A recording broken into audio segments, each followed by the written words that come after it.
So we are joined by Ross Manuel from the I Was Only Doing My Job podcast, part of the Doc Network. Ross, hello. Hello. It's good to see you. Good to speak to you guys.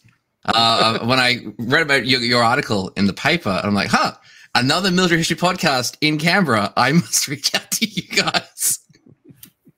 I'm glad you did because, it's been really enjoyable going through your catalogue of podcasts. And I was only doing my job and seeing the snippets and the deeper dives into some of the Australian stories of soldiers of the past. It was, it was very, very useful and enjoyable.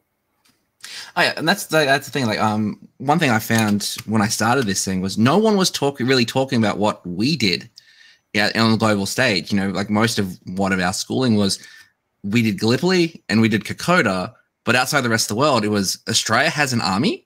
Australia was involved in the First and Second World Wars. So I was like, I've got to do something to fix this.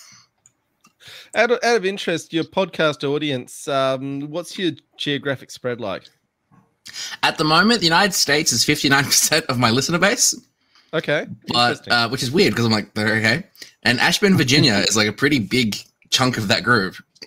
But previously, it was almost exclusive. I was like 70% Australian. It's only in the last 5 or 6 episodes where the United States has overtaken us. Oh, nice one. Okay, so you've talked a little bit about your podcast. So it's mostly stories of Australians at war, which is mostly the 20th century, I suppose. Pretty much. So the main focus of the podcast is essentially from the colonial period up until really Korea. Main reason is I don't go much beyond the Boer War is because the accessibility and reliability of sources starts to become questionable. And anything more recent than Korea, I'm facing the Archive Secrecy Act or the Archives Protection Act, which basically is like, I can't, I'm just some schmuck who does a podcast. I don't have any clearances behind me to be like, hey, can I read these Vietnam or Afghan service records? And they go, no. Yeah. Well, as a tank podcast, I'm really enjoying your series on the A7V yes. And how we didn't steal it, we weren't drunk, and it. I still think we should have been. Damn it! Yes, it would have made my job so much easier. Like Mephisto, like debunking Mephisto rumors is literally the cornerstone of my video presence. Just because it's surprising how so few people actually know Mephisto is real, and even fewer know the actual story of how we got it. Yeah, for the benefit of the audience, can you fill everyone in on the backstory here? Because I don't imagine a significant number of audience know it. Okay, so Mephisto was one of 22 German A7Vs, heavy tanks. So the A7V was just called that because the 7th Tank Production Bureau developed the tank, which became the German tank that everyone. Well, it's a very obviously different design than the British and French tanks. So essentially, it's a box on treads as opposed to a box of treads around it. Yeah, and this is World War One. World War One, and about 30 tons, I believe. Yeah, it's about 30 tons with a crew of 22. 22 people. That's amazing. Yeah, it's insane, and could have a carrying capacity of another 8. And basically, so it and its siblings were participating in the battle to essentially capture Villers-Bretonneux on the 24th of April. But in order to get there, they had to set up just before an area called Monument Wood. They drove into Monument Wood as part of a 3-tank force. A fuel line got clogged in Mephisto, and it fell behind. The crew dismounted, cleared the area around Mephisto, while the engineers repaired the fuel line clog. Then they kept driving forward, ended up driving into a shell crater. The guy's like, the crew's like, well, we can't get this thing out of this thing. We don't have any tank recovery vehicles. We're well behind our line, so we're not really going to worry about it. The crew got out, fought on foot. Eventually, the Germans captured Villers-Bretonneux on the 24th of April. On the 25th of April, the Australians recapture it. And then from the 25th of April up until the middle of July, the Australians are basically the Allies are recapturing all the terrain that we lost during the Spring Offensive. And eventually, we get to the outskirts of Monument Wood. The 28th Battalion enter Monument Wood through a process known as peaceful penetration. Cue the childish giggling, because this is And then basically they see Mephisto. They make a side of it. They do sketches of the dugout system that's been built around Mephisto, because the Germans had been using it as an outpost, because essentially a local marker in the ground. Then they get driven off. The 20th get driven off. They get replaced by the 26th from Brisbane, who then continue the process of recapturing all of Monument Wood and then pushing the line further south. This is an area that hadn't seen the industrialized carnage of the First World War, so there was still green grass and trees everywhere. So this was like the back line of the Allied line previously. So there's no built-up fortifications here. The Australians dig in at the edge of Monument Wood with Mephisto 12 meters behind the German line. And as the 26th Battalion is tasked with being rotated out of the line, because they spent about 2 weeks in the line before they rotate out, the commander of the 26th Battalion sends a line up to General Wisdom, who's the brigade officer, goes, "We have a tank in our line that we captured. Can we claim that as a trophy?" And General Evan Wisdom, who is the commander of the brigade, goes, "Yeah, I'll pass it up the line. Perfectly fine, no problem." It takes, the thing is, you guys have to get it out of the front line. It takes 8 days to recover Mephisto, and required help from the 2nd Gun Carrier Company, the Royal Air Force, the Royal Artillery Corps, Royal Engineers, because they're the ones who had experience with dealing with tanks. So the British Army had to come in, reconnoiter the area. Prime movers, yeah. Big prime movers. They had all the heavy lift equipment, because we had no heavy lift equipment at all in the First World War. And then as we're in the process of hitching massive ass chains to the front of Mephisto to drag it out of the shell crater, the Germans decide that was the time they were going to do a gas raid.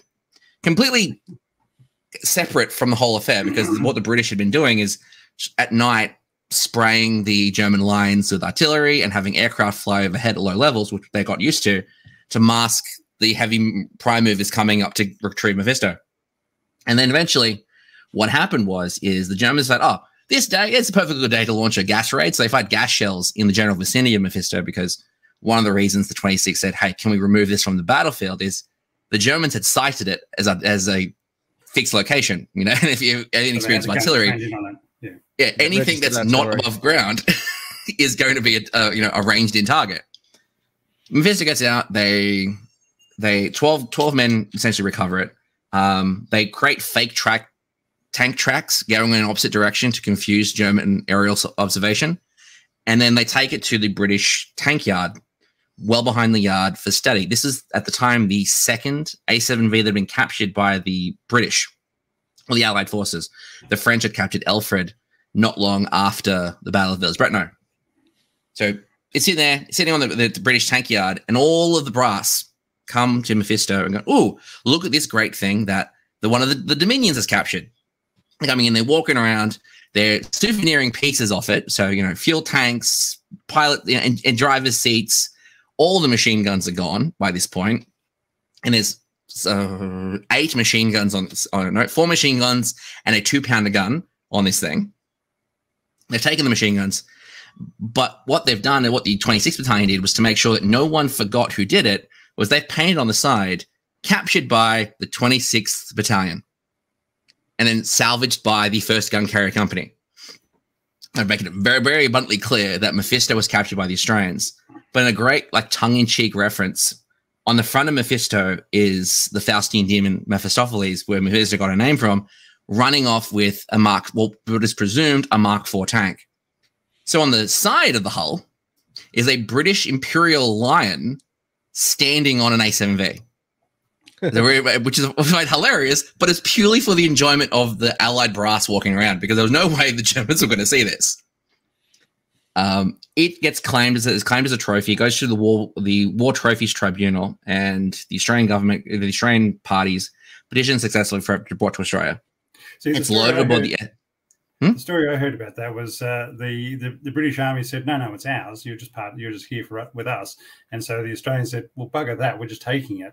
So I thought that's the story I heard, that we did steal it essentially from the British. What happened because the British had claimed it on the proviso that we couldn't get it back to Australia. We did the same thing with the Amiens railway gun.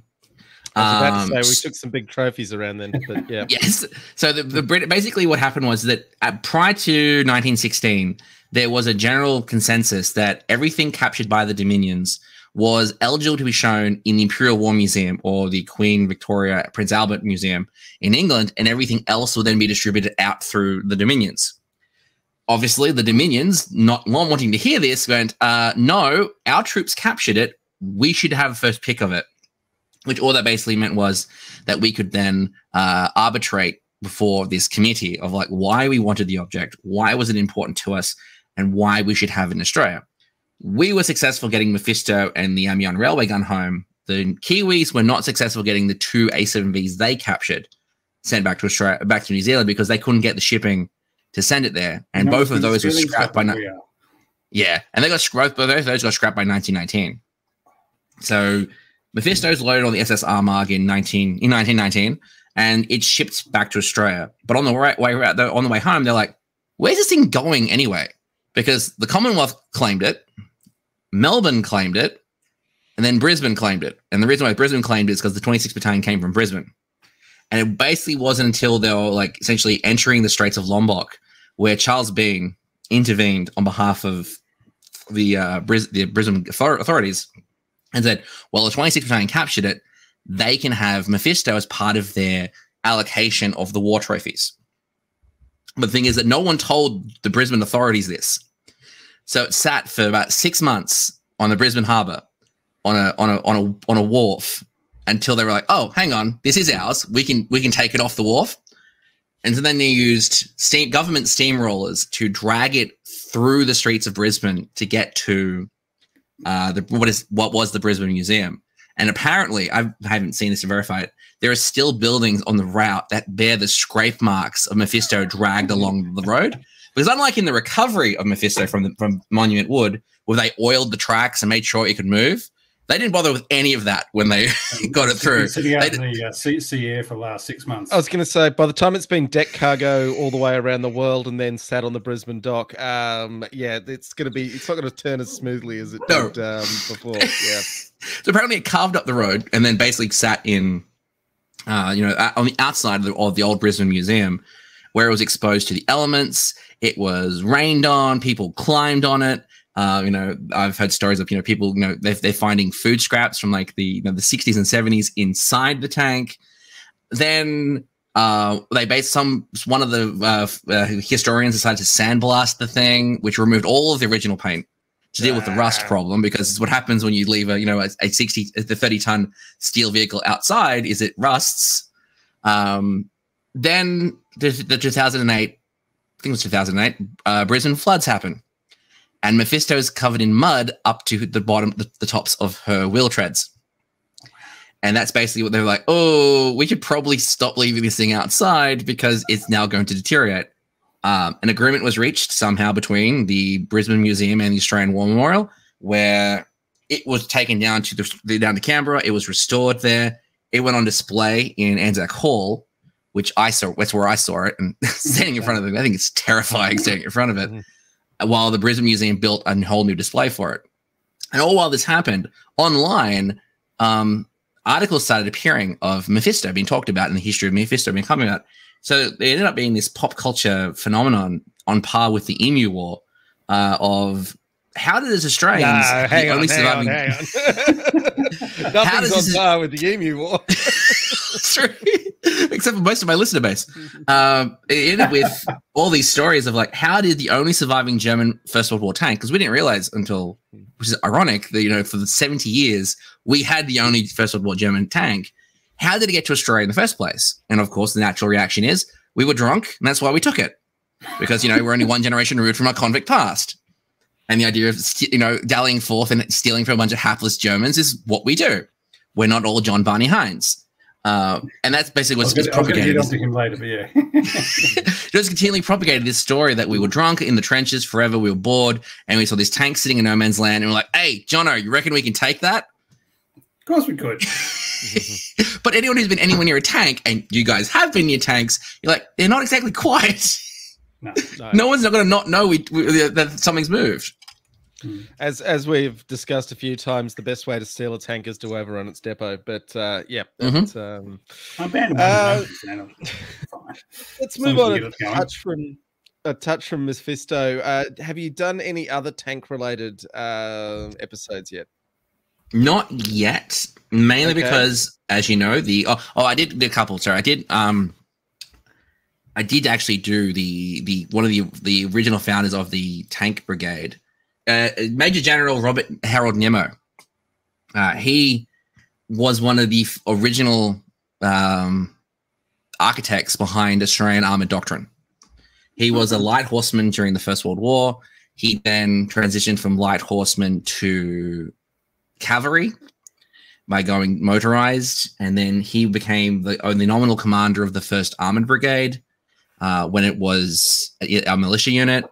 And then before he went to Darwin Command, he was briefly one of the chief designers in the tactics of the famed Australian tank brigades, which we don't talk about. But he was in charge of that. And then he went on to become the greatest peacekeeper the world's ever produced. One of the other ones I wanted to ask about was Bull Allen and the connection with Sabaton. Yes. Now, I want to hear this story.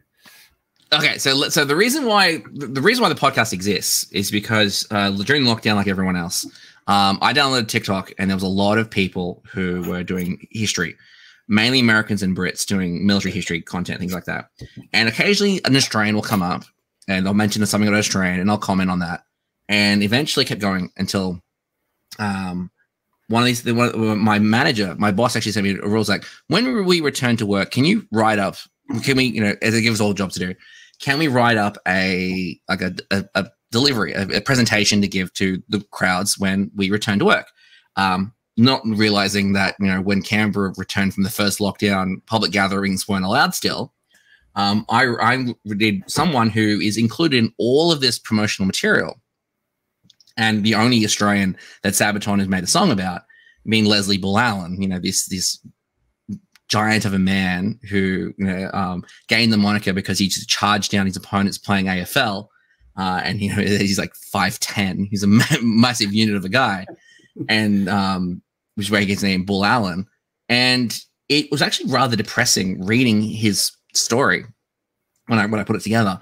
Is that he didn't speak at all of his experiences, but he was so beloved by the men that he served with, and in particular the Americans that he rescued, that his children didn't know what he did until they saw the letters from Eleanor Roosevelt. But essentially, Leslie Bull Allen, so the first episode that I did back in July 2021, he joins the Second Australian Imperial Force. He's from a family broken by domestic violence. He's adopted by his aunt. He's basically working as a laborer to support his sister, who's studying to be a nurse. Joins the Second Australian Imperial Force as a stretcher bearer, and he goes to North Africa, and he gets all this acclaim because he stays up all night with his wounded brothers, and then makes this 20-kilometer long journey from where they are in Syria to get transport for the wounded, to bring them back, to recover them. And then he's affected by this. I know he's almost affected by PTSD almost immediately. So he goes to the hospital for war neurosis. He returns just in time for the unit to return to Australia. He has a brief period of leave, and then he goes into New Guinea as part of the New Guinea campaign. And then what happens is, while there, he again shows his brave courage as a giant man. He goes off into battle, and he basically just fireman carries wounded men. Like, he goes into an area that's been ambushed by Japanese soldiers. The platoon commander is killed. The sergeant is heavily wounded. Bull Allen is not involved in this operation. He goes in, he brings the wounded back. The media reports it over 100 yards. But they refer to him as this Herculean effort, and for that he receives the military medal. Then we come to the part where he is enshrined in history with Sabaton, which is the Battle of Mount Tambu. So prior to what happened, that battle is the Australians and the Americans, both of the Americans are even involved. The Australians are attacking Mount Tambu, which is this strategic point on the coast, not far from the coast. And the Japanese are taking the top of the mountain, and the Australians have to basically kick them off the mountain. They try about 8 times to try and dislodge the Japanese, taking heavy casualties in the process. By that point, the Americans have landed, and they have gone and they said, okay, we're going to take over. We'll do the operation now instead. And Australians, you're no longer required. You can just set up a support position instead. And basically what happens is... He's been involved in recovering the Australians at that point as well. Yeah, he's been recovering Australians as well. So he and some mortar battery units, they elect to stay behind because the Americans are like, well, we need some support. We need some locals who understand the terrain. So we've got some mortar crews and some stretcher bearers who have elected to stay behind. One of these is Leslie Allen. And as he's standing, not engaged in the battlefront, the Australians haven't been invited to participate in the battle. They're observing at this point. Bull Allen watches as a succession of American medics are just gunned down by the Japanese. The Americans are getting wounded up the slopes of Mount Tambu. They're calling for the medic. The medic's coming up. The medic's being killed. Medic's either being killed by shrapnel or sniper or machine gun fire, whatever it is. And then something clicks in Leslie Allen, and I've never been able to figure out why, because he's never spoken about the whys he did any of it. He just strolls off into the battle. It's one of those classic. The official war photographer who was there said this giant strolled as if it was on a Sunday jaunt. Strolls into the battlefront, picks up an American soldier, and then brings him back to the friendly lines. And then turns around. It's not like a Sunday jaunt, and that it's not covered in mud, not up and down a hill through a jungle. It's doing all of those and carrying somebody on his back. Yeah, exactly. Yeah. And all being shot at. Now, his uniform's been cut to shreds. This is the second time this has happened to him. His haversack's been cut out. His haversack's bullet ridden. His hat's bullet ridden. His pants, his shirt's bullet ridden. And then he turns around and goes back, and then does it again and again and again. Now, reporting is a little bit wishy-washy on how many. So it's anywhere between 8 and 14 Americans end up being rescued by Bull Allen, to the point where even like the guys who are who are in the reserve line that he's moving through are taking bets on whether or not he's going to come back, because they see him and he drops one off and walks up, goes back, goes to the other guy. It's I've often pictured it very much like the scene from Forrest Gump, where the whole unit is there. It's like, I got to find Bubba. And he goes in, finds someone else, brings them back, goes out, grabs another person. I do wonder yeah. I do wonder how he got immortalized in Sabaton, in a Sabaton song. I was going to ask that myself. Well, what happened was, so he ends up getting the US Silver Star, and the official thing is he saved 10. That's the official record. And this action horribly affects him. He strikes an officer, and he's medically discharged on account of recurring bouts of malaria. So basically, what I suspect has happened is that the officers are like, I know the war's affected you. I'm not gonna put you up on charges for striking me, but you're not well, and malaria. Because after this encounter, he becomes mute, and he doesn't speak until after the war. But what he does do is he gets letters from Eleanor Roosevelt, so the wife of the then president of the United States, FDR, who continues well up until her death. And so much so that, his daughter is called Eleanor in her honor. But the thing is that he never talks about what he did. Whenever you see any articles about when he was interviewed, he's always deflecting attention to other stretcher bearers. And this is where the title of the podcast comes from. He routinely would just say, I was only doing my job. And he's like, I was only doing my job. And then he goes, in America, he's a folk hero. All the Americans, obviously, he's rescued, and all the Americans that have seen him do this are talking about, have you seen this Aussie who comes in? He just walked in like the bullets didn't mean anything. He picked up the wounded guys and just over his shoulder like a sack of flour, then walked straight back out. So he's a folk hero in the United States. In Australia, he says that his children have no idea what he did during the war until they find his letters or the people that he rescued sent to speak to them. He gets offers in Hollywood to immortalize his actions in film, and he's like, no, I was just a man doing my job. Other men are more worthy of this task. He ends up, working the silver mine, working the the mill at Sovereign Hill, which is a reenactment. What is it? How would you call it? How would you describe Sovereign Hill to a non-Australian? It's a reenactment village from like the colonial period. Colonial reenactment, yeah. Colonial reenactment village. He works there until he dies as a from complications from diabetes. But up until his death, he proudly carried the banner of the Second Tenth for the duration of his life in Melbourne or in Ballarat where he grew up. So the Anzac Day parades, he would carry their banner. Yeah. Yeah. So the Anzac Day, he would make the habit, and the people like keep seeing him, and and I've seen video of him later in his life, and he's from Anzac Day, and he's so proud of what he's done, but his face is so haunted by it as well. And I suspect why. I was wondering, like, why did Sabaton pick, this one Australian from Ballarat as the focus in the Heroes album? And I have to think it's because if he was, this giant braved the odds, at least a dozen times when other men would have died. And as they say in the story, sometimes war is killing, sometimes it's saving lives. And like he did all this stuff without ever firing a shot. They look at you like, well, should he have gotten the Victoria Cross? And I'm like, yes, he probably should have. But at the time, the Australian forces were relying on an interpretation of the criteria, which meant you had to be an active participant in the battle to get the Victoria Cross. Because the Australians weren't participating. Yes. Doesn't count. Yes. I mean, it's a big can of worms, all the various criteria for why people can and can't get VCs.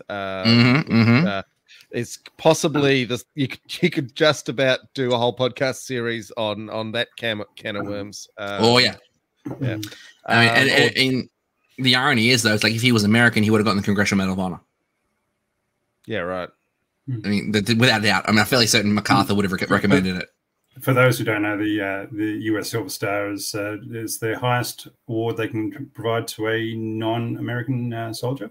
So yes. Is that correct? Yeah. Yes. So the US Silver Star has been awarded 16 times. No, hang on. I think I've written it down.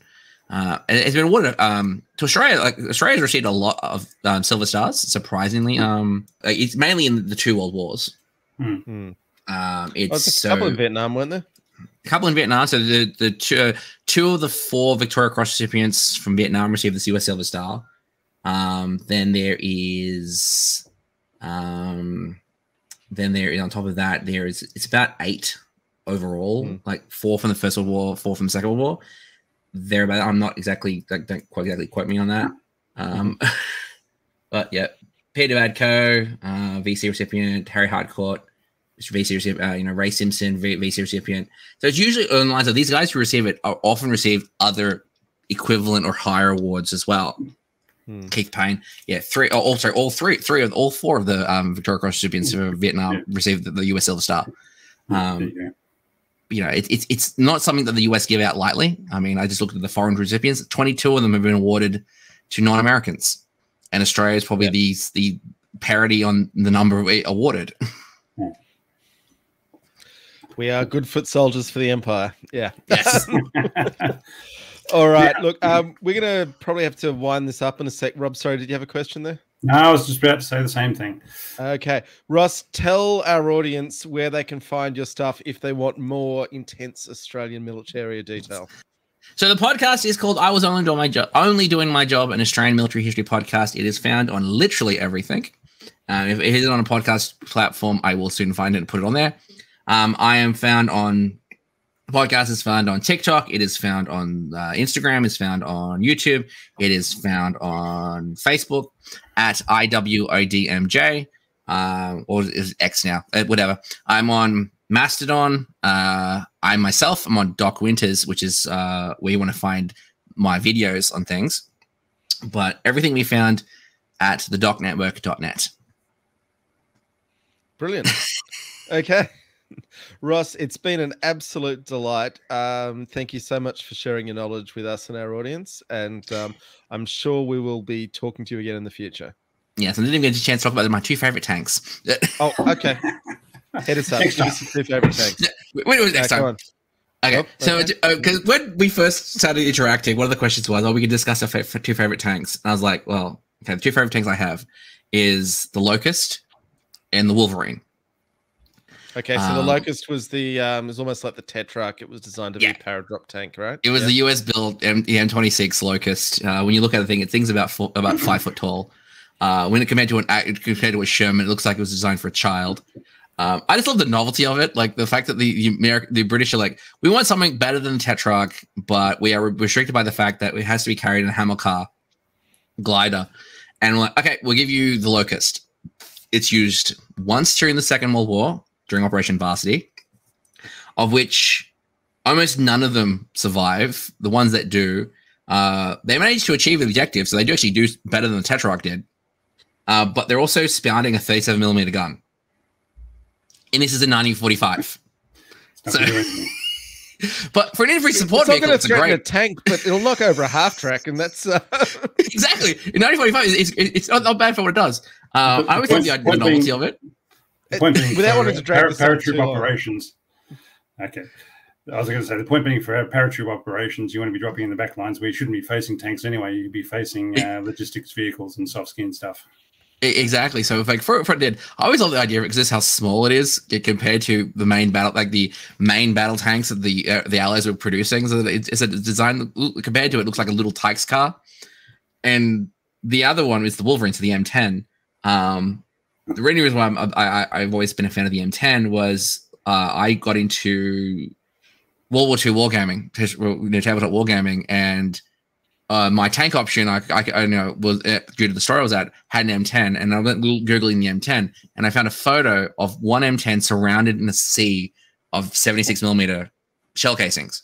And I just love that tank because it's one of those ones that it scored a kill off a Tiger, and it was like, but how does but the reason why I did it because it damaged the turret. Now this is anecdotal.